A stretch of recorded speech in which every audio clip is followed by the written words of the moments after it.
Morning, my son's wife told me I wasn't welcome at my own grandson's graduation dinner. I was wearing the blue cardigan I'd had for 12 years, the one with the small pearl buttons. I remember that detail because I kept running my fingers over those buttons the whole drive home just to have something to hold on to. But I'm getting ahead of myself. Let me start where things actually started. Not that night at the restaurant, but about 4 years earlier, when my son Arthur called me on a Sunday afternoon and said he needed to talk. Arthur is my youngest. He has his father's eyes and, God forgive me for saying this, his father's talent for asking for things without quite asking for them. My husband Walter passed 11 years ago. Pancreatic cancer. 6 weeks from diagnosis to the end. After that, it was just me in the house in Columbus, Ohio. 4 bedrooms, a garden I'd planted myself, and more silence than any person should have to sit with. So when Arthur called that Sunday, I was glad to hear his voice. I made myself a cup of tea and settled into the chair by the window. He and his wife, Renee. No, wait. I need to stop. I've already made this mistake before, and I promised myself I wouldn't this time. His wife's name is not Renee. I'm going to call her by her real name in this story, which is Deborah. Deborah Lynn. She and Arthur had been married 6 years at that point, and they had my grandson, my sweet, serious, brilliant grandson, whose name is James. James Walter, after his grandfather. Arthur insisted on that middle name, and I loved him for it. James was 14 when Arthur called me that Sunday. He had just started high school and was already the kind of kid who stayed after class to ask the teacher extra questions. His science teacher had called him a genuinely curious mind, and I kept that phrase in a little note on my refrigerator for 2 years. Arthur told me that James had been accepted to an advanced academic program, specialized coursework, the kind of thing that looked extraordinary on a college application. The cost was significant, an additional $12,000 a year on top of regular tuition at the private school they'd already enrolled him in. I heard something careful in Arthur's voice, a particular quality I'd learned to recognize over the years. He wasn't quite asking. He was describing. He was laying the information out, the way you might lay out clothes on a bed before asking someone if they liked them. That sounds like a real opportunity, I said. It is, Arthur said. He's one of 40 kids in the whole district who qualified. There was a pause. Mom, I don't know if we can swing it. With the mortgage refinance and Deborah's car payment, how much do you need? I said. And that was how it started. I want to be very clear about something. I did not give that money reluctantly. I did not give it while secretly keeping score. I gave it because James was exceptional and I had the means, and there was nothing in this world I wanted more than to watch that boy become who he was going to become. Every semester, $12,000 direct transfer to the school. I set it up on autopay so nobody had to ask me again. Arthur thanked me that first year. The second year he mentioned it at Christmas. By the third year it was simply something that happened, like the seasons changing. Deborah never thanked me. Not once, not a card, not a text message, not a mention over dinner. I told myself it was just her way. Some people aren't verbal with gratitude. I told myself that. James, though. James would call me on Sunday evening sometimes, just to tell me things. What he was reading, a documentary he'd watched, a debate team argument he'd made that he was proud of. Those calls were the best part of my week. I would take them in the garden if the weather was good, walking between the rose beds, listening to my grandson think out loud. He was accepted to Purdue University the spring of his senior year. Engineering, a partial merit scholarship that covered about 40%. Arthur called me again with that same careful voice, that same quality of describing rather than asking. The remaining cost over 4 years came to just under $78,000. Tell me what you need, I said. Arthur was quiet for a moment. Then he said, Mom, I can't ask you to do that. You're not asking, I said. I'm offering. There's a difference. The money came from my savings and the investment account Walter and I had built together over 30 years. I wasn't destitute by any means. I had my pension from the school district, Walter's life insurance had been substantial, and the house was paid off. But $78,000 was $78,000. I want to be honest about that. It wasn't nothing. I never told Deborah the full amount. I don't know why. Something felt protective in keeping it quiet. A small insurance policy I didn't know I'd need. James started at Purdue in September. He called me the first weekend to tell me his roommate was from Indiana and had never seen the ocean, and that they talked until 2 in the morning about where they each wanted to travel. I held the phone after we hung up and just sat with the fullness of that feeling. Commencement was set for the second Saturday in May. In February, Arthur texted me a photo of the invitation. Formal, cream-colored cardstock with Purdue seal at the top. He said they'd already booked the restaurant for the celebration dinner, a place called Harrington's. Nice Italian spot downtown Indy. Family event. Private room. Can't wait, I texted back. I meant it completely. I started thinking about what to wear in March. I know that sounds vain, but this was James. James Walter. This was the moment I had been holding in my mind for 4 years, a fixed point I moved toward. I found a dress at a little boutique near my neighborhood. Deep green, simple, not trying too hard. I had my hair set the week before. The Thursday before commencement, my phone rang. It was Arthur. Not a text, an actual call, which already told me something. "Mom," he said, "I need to tell you something." I waited. The dinner on Saturday. Deborah's parents are flying in from Phoenix. Her sister's coming too, with her husband and the kids. The private room at Harrington's only holds 14, and with James's friends coming, he stopped. Started again. Deborah thinks it might be too tight for the head count. I understood what he was saying. I understood it completely and immediately, the way you understand certain things that you've been half expecting without knowing you were expecting them. "Are you telling me not to come to the dinner?" I said. It's the room size, Mom. It's a capacity thing." I thought about the pearl button cardigan. I thought about the green dress hanging in my closet with the tag still on it. I thought about $78,000 and 4 years of Sunday phone calls and the note on my refrigerator that said a genuinely curious mind. "All right," I said. "I understand. You can come to the ceremony," Arthur said quickly. "Of course, the ceremony is—" "I know, Arthur." We said goodbye. I sat in the kitchen for a long time after. I want to say clearly, I went to the commencement ceremony. I sat in the 4th row of the public seating, and I watched my grandson walk across that stage in his cap and gown and accept his diploma. And when they called his name, I pressed my hand to my mouth because the feeling was too large for my face to hold. He spotted me afterward on the lawn, and he held me for a long time without saying anything. He smelled like the same shampoo he'd used since he was 12. "Grandma," he said, "I can't believe you're here. I wouldn't have missed it," I said. That was true. He didn't know I wasn't coming to dinner. I could tell by the way he said, "I'll see you tonight, right?" With complete confidence, already turning back to his friends. I said, "I'm so proud of you." I didn't answer the question. He didn't notice. He was 22 and happy, and I was glad for that. I drove home to Columbus that afternoon, 2.5 hours. I didn't turn on the radio. I just drove and let myself feel whatever needed to be felt.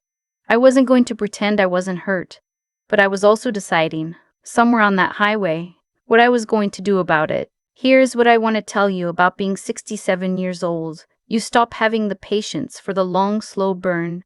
You stop waiting for people to eventually figure things out. You've watched too many people run out of time. You've held too many hands in hospital rooms. You know, in a way that younger people don't quite know yet, that the situation in front of you is the situation. There is no future version that fixes it automatically. When I got home, I changed out of my good clothes and I sat down at the kitchen table with a cup of coffee, and I thought very clearly about what I actually wanted to do. I called my attorney the next morning. His name is Howard Gaines, and he's been my lawyer since Walter was alive. He's methodical, and he doesn't waste words, which I've always appreciated. I told him I wanted to review my will and make some changes. He said he could see me Tuesday. I also called the university's automated billing line that night, a Sunday, and canceled the auto pay I'd set up for James's remaining student loan top-up that we'd been supplementing quarterly. James had one final semester's small balance left that I'd been planning to cover. $1,200. I canceled it. I sat with that decision for a while afterward. It felt different from the will. The will was abstract, future tense, hypothetical. Canceling that payment was immediate and specific, and it meant James would have to cover that balance himself. He had a job. He could manage it. but I'd promised in my quiet way to take care of it. I reinstated it 2 days later. I'm telling you that honestly, because I want you to understand. I'm not a hard woman. I didn't do this to punish James. James hadn't done anything. I reinstated the payment, and I sat with the discomfort of that decision. That I was still going to take care of things for people who hadn't taken care of me. And I held it like a stone in my hand until I understood what it meant. It meant the money was never really the point. Tuesday, I sat across from Howard and I updated my will. The house, my paid-off 4-bedroom house in Columbus with the garden I'd planted and the rose beds I'd tended for 15 years, had previously been divided equally in my estate between Arthur and my daughter Wren, who lives in Portland and has been, quietly, consistently, the easier child to love. I changed the split. Arthur's portion decreased significantly, a substantial portion now directed to a trust in James's name to be administered when he turns 30, another portion to Wren outright. I also wrote Arthur a letter, not an email, a letter, handwritten, because I wanted him to feel the weight of it. I told him that I understood there were logistics and head counts and family politics and all the invisible pressures of a marriage, and that I didn't blame him for any particular moment. I told him that the dinner wasn't really about the dinner. I told him I had been writing checks and making transfers for 4 years, and in all of that time, his wife had not once thanked me. And on the single occasion that truly mattered, the night we were celebrating the outcome of those 4 years, I had been managed off the guest list to make room for people whose names I didn't know. I told him I loved him. I told him that was not in question and would not be in question. I told him I had spoken to Howard Gaines. I mailed the letter on Wednesday. He called on Friday morning, early enough that I hadn't finished my coffee. Mom. His voice had a different quality than it usually did, something stripped back. I didn't know. I mean, I knew about the school payments, obviously, but I didn't know Deborah never said anything to you. I should have. Arthur. I should have made her. I should have made her. I should have said something. The dinner. I want you to know it wasn't my idea. I want you to know I didn't think it was Arthur, I said again. I know it wasn't your idea. He was quiet.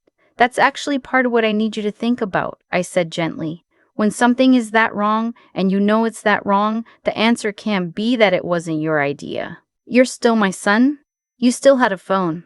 He didn't say anything for a long time. I could hear him breathing. I'm sorry, Mom, he said finally. And I believed him. I know, my son. I know the difference between sorry because caught and sorry because sorry. This was the second one. I know you are, I said. We talked for a while. He told me Deborah had seen the letter. I hadn't intended it to be private, and there had been an argument. A real one. He said some things had been said that needed to be said for a long time. I didn't ask for details. That wasn't my business. What happened next I learned mostly from James, who called me that Sunday in his usual way, except his voice was different. Careful. Like he was carrying something. Grandma, he said. Dad told me about the dinner, and about everything. The school. All of it. I hadn't known Arthur had told him. I waited. I didn't know, James said. I want you to know I genuinely didn't know how much. I thought you helped with some of the tuition, but I didn't know the full. Grandma, that's... He stopped. You don't need to do this, I said. I do, he said. I'm sitting here and I'm thinking about every time I called you on Sunday and told you about some class or some paper I wrote, and you were always just glad to hear it, and you never once made it feel like a transaction. And I didn't even know to say thank you properly, because nobody ever told me there was a reason to. I was in the garden when he called. The roses were coming in early that year, a warm spring. I looked at them for a minute before I answered. You're thanking me now, I said. That's not enough. James, it's enough. He came to Columbus 2 weekends later by himself. He stayed 3 days. He helped me turn the compost bin, which I'd been putting off because my back had been bothering me. We cooked together 2 nights in a row. He makes an excellent chicken marsala, better than mine, though I'd never say so if he could hear me. We sat on the back porch in the evenings, and he told me about his plans, an engineering role he'd applied for in Chicago, an apartment he was looking at with a friend from school. On the last morning before he drove back, he sat at my kitchen table with his coffee and said, Grandma, can I ask you something personal? Of course, I said. Are you okay? Like, actually, okay. Not just, "Are you really okay?" I looked at him across the table, this boy with his grandfather's first name and his grandfather's way of paying attention, and I thought about the question. "I'm working on it," I said honestly. "I was hurt. I'm allowed to say that." "You are," he said. "But I'm not going to be hurt forever," I said. "That's not how I want to spend whatever's left. I'd rather spend it in this garden. I'd rather spend it on Sunday phone calls with you." He nodded. He didn't try to fix it or reframe it or tell me everything was going to be fine. He just sat with what I'd said, and that was worth more than any of the other options. Things with Arthur have been slow. That's the honest answer. He and Deborah are still together, and I don't know what their private reckoning looks like, and I've decided that's not mine to know. He calls more often now. He came for Thanksgiving with James, just the three of them. Deborah went to Phoenix with her family, which I suspect was an arrangement more than a coincidence. We had a good dinner. Arthur carved the turkey. James ate 3 servings of my sweet potato casserole, and then looked guilty about it, which made me laugh. I haven't changed the will back. I've thought about it. I may someday. Howard says there's no rush, and I trust Howard. What I've learned, and this is the part I keep coming back to, the part that feels true every time I turn it over, is that the dinner wasn't what broke something. It was 4 years of smaller moments that nobody corrected, and then the dinner was just the moment when there was no longer any story I could tell myself about it. You can only be a good sport for so long before being a good sport stops being a virtue and starts being a habit that lets other people be unkind without consequence. I'm 67 years old. I have a paid-off house and a garden that blooms every May and a grandson who calls me on Sunday evenings. I have a daughter in Portland who sent me a text the night I told her what happened that said only, "You don't owe anyone your silence, Mom." I keep that text too, next to the note about the genuinely curious mind. I'm not a woman who needs to be thanked. I'm not a woman who gave money to earn love. But I am a woman who spent 40 years teaching other people's children that actions have weight, that what you do and what you fail to do both means something, and I am too old and too tired and too clear-eyed to pretend otherwise in my own family. The green dress is still in my closet. I wore it last month to a concert at the Columbus Symphony. My friend Harriet invited me. She has a subscription.